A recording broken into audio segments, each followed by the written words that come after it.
কাজল, গাছে কি করো? গাছে কেন তুমি? গাছি আমার ঘর, গাছি আমার বাড়ি, আমি তো গাছেই থাকি। আরে কি বলো না বলো, গাছ থেকে নামো। না, আমি নামবো না। ছেলেটা সুন্দর, পছন্দ হয়েছে, সেটিং করা দিব।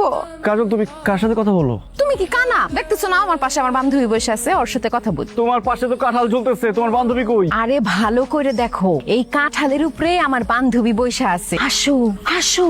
আব্বা, আম্মা, ভাবি, তাড়াতাড়ি আসো। আমার খুব ভয় করতেছে। কেন ভয় করতেছি কেন? তো ভয় করতেছে কারণ আমার বউ গাছে বসে উল্টাপাল্টা কথা বলতেছে। আমার বউ গাছে আব্বা। তোর বউ গাছে থাকবো কেন? তোর বউ তো তোর পাশে। কাজল, তুমি না গাছের উপরে ছিলা? গাছের উপরে উঠলা কিভাবে? আর এত তাড়াতাড়ি নামলাই বা কিভাবে? কারণ আমার সাথে ভূত আছে, ওরা আমার গাছের উপরে উঠাইছে, আবার নামাই দিয়ে গেছে। ওয়াল্লাহ, কি বলো সত্যি? আরে দূরো, মজা করলাম তোমার সাথে। আসো ঘরে আসো। সত্যি কি মজা করছে নাকি আমার বউর সাথে ভূত আছে?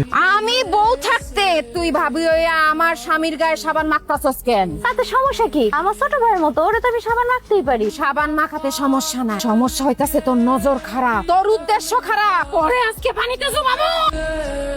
কাজল, তুমি এখানে?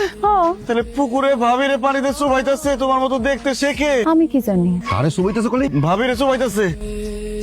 তো নিজে নিজেই পানিতে ডুব দিতেছে। আরে সীমা, তুমি নিজে নিজে পানিতে ডুব দিচ্ছ কেন? আমি নিজে নিজে ডুব দেবো। মানিকের বউ কাজল। আরে কি উল্টা পাল্টা কথা বলতেছো? মানিকের বউ তোমার সুবাবে কেমনে? এই যে কাজল এতক্ষণ রান্না করে রুটি বানাচ্ছিল। আমি সত্যি কইতেছি। ভাবি কি যে বলেন না, আমি আপনারে কেন চুমামু? আমি তো রান্না বান্না করতেছিলাম। ভাইজান, এটা কি হইতেছে? আমি তো কিছুই বুঝতেছি না। কাজল, তুমি কিছু মনে করো না। বিশ্বাস করেন, আমি নিজে চোখে দেখছি ওই কাজল আমারে পানিতে চুবাইছে। আম্মা, ওই কাজল আমার মুখের মধ্যে গরম সাওয়ারছে। কাজল যখন তোমার মুখে চা মারছে তখন তো কাজল আমার সাথে ছিল। আবার যখন কাজল ভাবিরে পুকুরে নিয়ে চোবাইতেছিল তখন কিন্তু আমি নিজের চোখে দেখছি কাজল বড় ভাইরে রুটি বানাই খাওয়াইতেছিল। কাজল একজন মানুষ হইয়া একই সময়ে দুই জায়গায় কিভাবে থাকবে? আমার মনে হয় তোমাদের কোনো ভুল হইতেছে। আমার ঘরে তো কোনো কঙ্কাল আসছিল না, এই কঙ্কাল আসলো কোত্থেকে?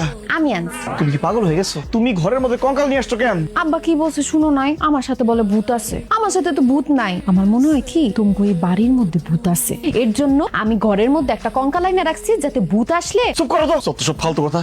কঙ্কাল আনছো, কঙ্কাল পাইছো কই? কই থেকে আবার কিনে আনছি, কালকে আরো 4-5টা লই আম। ও মা গো, বলে কি? তোমার শরীরে কি কিছু আছে? অবশ্যই আছে। বললো কি আছে তোমার শরীরে? চুড়ি আছে, কানের দুল আছে, শাড়ি আছে। আরে দোষ